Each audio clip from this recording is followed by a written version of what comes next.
Sir CM Siddaramaiah ಅವರ ವಿರುದ್ಧ ಏನು ಕೇಸ್ ಇತ್ತು, ಅದಕ್ಕೆ ರಾಜ್ಯಪಾಲರು ಅರ್ಜಿ ವಜಾ ಮಾಡಿದ್ದಾರೆ. ನೋಡಿ, ಈಗ ನನಗಂತೂ ವೈಯಕ್ತಿಕವಾಗಿ ಆಶ್ಚರ್ಯ ಇಲ್ಲ. ಯಾಕಂದರೆ ಇವತ್ತು CBI, IT, ED ಎಲ್ಲಾದರೂ ಪ್ರಯತ್ನ ಮಾಡಿದ್ರು, ಅವೆಲ್ಲ ವರ್ಕೌಟ್ ಆಗಿಲ್ಲ ಅಂದಾಗ ಗವರ್ನರಿಗೆ ಮುಂದೆ ತಂದಿದ್ರು. ನಾನು ಮುಂಚೆಯಿಂದಾನು ಹೇಳ್ತಾ ಇದ್ದೀನಿ, ಇದು BJPಯವರ ಸ್ಟ್ಯಾಂಡರ್ಡ್ ಆಪರೇಟಿಂಗ್ ಪ್ರೊಸೀಜರ್, ಕೇಂದ್ರ ಸರ್ಕಾರದ ಪ್ಲೇಬುಕ್ ಇದು ಒಂದು. ಸೊ ಎಲ್ಲೆಲ್ಲಿ ಅವರಿಗೆ ಅವಕಾಶಗಳು ಸಿಗ್ತಾ ಇಲ್ಲ, ಅವರು ಸರ್ಕಾರವನ್ನು ಇದು ರಾಜ್ಯಪಾಲರ ಕಚೇರಿಯನ್ನು ದುರುಪಯೋಗ ಮಾಡ್ಕೋತಾ ಇದ್ದಾರೆ. ಅದೇ ನಿಟ್ಟಿನಲ್ಲಿ ಇವತ್ತು ತೀರ್ಪು ಬಂದಿರೋದು.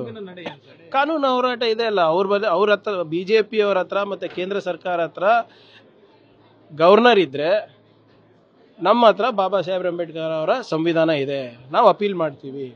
ಈಗ ಡೆಲ್ಲಿನಲ್ಲಿ ಏನಾಯಿತು ಸರ್, ಜಾರ್ಖಂಡ್ನಲ್ಲಿ ಏನಾಯಿತು, ಚೀಮಾರಿ ಹಾಕಿಲ್ವಾ ಸುಪ್ರೀಂ ಕೋರ್ಟು?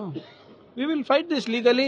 ಆಮೇಲೆ ಜನರ ಬಳಿ ಹೋಗೋಣ. ಸಿದ್ದರಾಮಯ್ಯ ರಾಜೀನಾಮೆ ಕೊಡಬೇಕು ಅನ್ನೋ ವಿಪಕ್ಷ ನಾಯಕರು ಏನಾದರೂ ಮಾಡ್ಕೊಳ್ರಪ್ಪ, ಕಾರಣ ಇರಬೇಕಲ್ಲ. ಇವ್ರ ನೈತಿಕತೆ ಬಗ್ಗೆ ಮಾತಾಡೋಕ್ಕೆ ಹಕ್ಕಿದೆಯಾ? ಇವ್ರಿಗೆ ಏನಾದರೂ ಸ್ವಲ್ಪನ ನೈತಿಕತೆ ಇದ್ದಿದ್ರೆ ಫಸ್ಟು ವಿಜೇಂದ್ರ ಅವರಿಗೆ ಕೆಳಗಿಳಿಸ್ತಾ ಇದ್ರು. ಅವ್ರ ಪೂಜ್ಯ ಅಪ್ಪಾಜಿ ಅವ್ರ ಮೇಲೆ ಪಾಕ್ಸ್ಕೋ ಕೇಸ್ ಇದೆ, ಅದ್ರ ಬಗ್ಗೆ ಮಾತಾಡ್ತಾರಾ? ಅವರ ಡಿನೋಟಿಫಿಕೇಶನ್ ಬಗ್ಗೆ ಮಾತಾಡ್ತಾರಾ?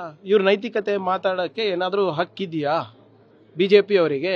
ಆಪರೇಷನ್ ಕಮಲ ಮಾಡೋದು ಇವರು, ಭ್ರಷ್ಟಾಚಾರ ಮಾಡೋದು ಇವರು, ಹೆಣದ ಮೇಲೆ ಹಣ ಮಾಡೋದು ಇವರು, ಕಸದ ಮೇಲೆ ಹಣ ಮಾಡೋದು ಇವರು, ದಲಿತರ ಮೇಲೆ ದೌರ್ಜನ್ಯ ಮಾಡೋದು ಇವರು, ಅವಾಚಕ ಶಬ್ದದಲ್ಲಿ ಮಹಿಳೆಯರಿಗೆ ನಿನ್ಸೋದು ಇವರು, ಮುನಿರತ್ನ ಅಂತ MLAಗಳು ಇಟ್ಕೊಂಡು ಮೆರೆಸೋರು ಇವರು ನೈತಿಕತೆ ಬಗ್ಗೆ ಮಾತಾಡ್ತಾ ಇದ್ದಾರಾ?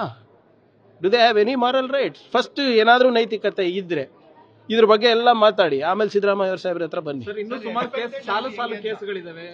KITB ಒಂದು ಇದಿದೆ, ಮತ್ತೆ ನಿಮ್ಮ ಒಂದು ಮಾಡ್ಲಿ ಸರ್, ಯಾರು ಬೇಡ ಅಂದಿದ್ದಾರೆ? ಮೋದಿ ಅವರಿದ್ದಾರೆ, ಶಾ ಅವರಿದ್ದಾರಲ್ಲ, ಮಾಡ್ಲಿ, ಯಾರು ಬೇಡ ಅಂದಿದ್ದಾರೆ? ನಾನು ಹೇಳಿಲ್ವಾ? ಅವ್ರ ಹತ್ರ ಗವರ್ನರ್ ಇರ್ಬೋದು, ಅವ್ರ ಹತ್ರ ಮೋದಿ ಅವ್ರು ಇರ್ಬೋದು, ಅವ್ರ ಹತ್ರ ಶಾ ಇರ್ಬೋದು, ಕಾಂಗ್ರೆಸ್ ಪಕ್ಷದವ್ರ ಹತ್ರ ಬಾಬಾ ಸಾಹೇಬ್ ಅಂಬೇಡ್ಕರ್ ಅವರ ಸಂವಿಧಾನ ಇದೆ. ಸ್ಟ್ಯಾಂಡರ್ಡ್ ಆಪರೇಟಿಂಗ್ ಪ್ರೊಸೀಜರ್ ಅಂತ ನಾನು ಹೇಳ್ತಾ ಇದ್ದೀನಲ್ಲ ಸರ್, ಯಾವಾಗ್ಲೂ. ಈಗ ನೋಡಿ, ತಮಿಳ್ನಾಡಿನಲ್ಲಿ ಏನ್ ಮಾಡ್ತಾ ಇದ್ದಾರೆ, ಡೆಲ್ಲಿನಲ್ಲಿ ಏನ್ ಮಾಡಿದ್ರು, ಜಾರ್ಖಂಡಲ್ಲಿ ಏನ್ ಮಾಡಿದ್ರು, ಕೇರಳನಲ್ಲಿ ಏನ್ ಮಾಡಿದ್ರು, ಮಹಾರಾಷ್ಟ್ರದಲ್ಲಿ ಏನ್ ಮಾಡಿದ್ರು, ಆಸಾಂನಲ್ಲಿ ಏನ್ ಮಾಡಿದ್ರು ಒಂದು 5-6 ವರ್ಷದ ಹಿಂದೆ, ಇವೆಲ್ಲಾನು ಕೂಡ ನೀವು ಗಮನಿಸಿದ್ರೆ, ಇತಿಹಾಸದ ಪುಟ ತೆಗೆದು ನೋಡಿದ್ರೆ ಸ್ಟ್ಯಾಂಡರ್ಡ್ ಆಪರೇಟಿಂಗ್ ಪ್ರೊಸೀಜರ್. ಸೊ ನಾನು ಹೇಳ್ತಾ ಇರೋದು ವೈಯಕ್ತಿಕವಾಗಿ ನನಗೇನು ಆಶ್ಚರ್ಯ ಇಲ್ಲ. ಆಮೇಲೆ ಈ ಸಂಸ್ಥೆಗಳನ್ನ ಕೂಡ ಇವರು ಯಾವ ರೀತಿ ಒತ್ತಾಯಪೂರ್ವಕವಾಗಿ ಅವ್ರ ಪರವಾಗಿ ಕೆಲಸ ಮಾಡ್ತಾರಂತ ನೋಡಿದ್ದೀರಲ್ಲ. CBI ಇರ್ಬೋದು, IT ಇರ್ಬೋದು, ED ಇರ್ಬೋದು. ಈ ವಾಲ್ಮೀಕಿ ಹಗರಣದಲ್ಲಿ ಒಬ್ಬ ಅಧಿಕಾರಿಗಳಿಗೆ ಕರೆಸಿ ನೀವು ಸಿದ್ದರಾಮಯ್ಯ ಅವ್ರ ಹೆಸರು ಹೇಳಿ, DK ಶಿವಕುಮಾರ್ ಅವ್ರ ಹೆಸರು ಹೇಳಿ ಅಂತ ಹೇಳಿಲ್ವಾ? ಅವರು ಒತ್ತಾಯ ಮಾಡಿಲ್ವಾ?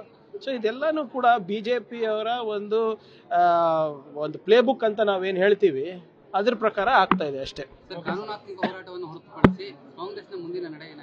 ನಾವು ಹೇಳಿಲ್ವಾ ಇವ್ರೆ, 2 ನ್ಯಾಯಾಲಯಕ್ಕೆ ಹೋಗ್ಲಿಕ್ಕೂ ತಯಾರಿದ್ದೇವೆ, ಸುಪ್ರೀಂ ಕೋರ್ಟಿಗೂ ಹೋಗ್ಲಿಕ್ಕೆ ತಯಾರಿದ್ದೇವೆ, ಜನರ ನ್ಯಾಯಾಲಯಕ್ಕೂ ಹೋಗ್ಲಿಕ್ಕೆ ತಯಾರಿದ್ದೇವೆ.